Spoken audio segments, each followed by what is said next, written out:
In a humble Athenian workshop, a young sculptor named Dorian labored over his marble statue, an image of strength and grace he had chiseled with patience and pride.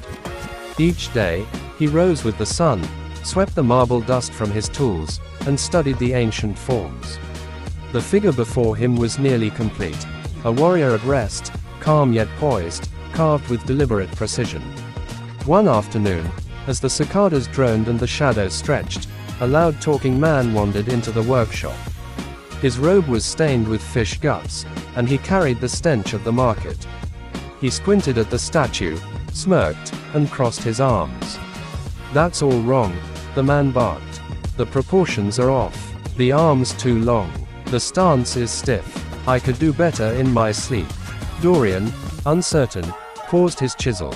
The man's confidence stirred something in him, not clarity, but doubt.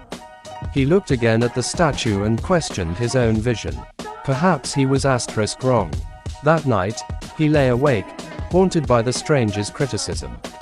By morning, he had made up his mind.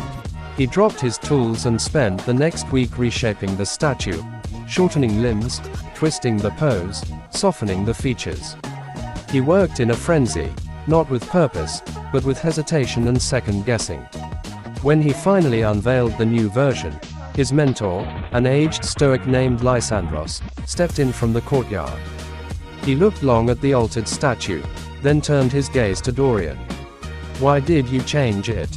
A man said it was all wrong. Lysandros studied him for a long moment. "And was he a sculptor?" "No. He sells fish in the market." Lysandros sighed and placed a hand on the young man's shoulder. "Dorian, you let a man with no eye for marble redefine your vision. A fool's mirror reflects only his ignorance, not your truth. You sculpted with clarity, with thought, and you let noise drown your reason." Dorian looked away, ashamed. Lysandros continued, "Marcus Aurelius once wrote, 'The opinion of 10,000 men is of no value if none of them know anything about the subject.' It is a lesson you must carry with you, not just for marble, but for life." Dorian nodded slowly, the words settling deeper than stone. From that day forward, he listened only to reason, not noise. He returned to his first design, guided by truth, not applause. He knew now that not every loud voice deserved an ear, and not every criticism came from wisdom. In time, the statue stood again in its original form, calm, poised, and resolute. Just like its maker.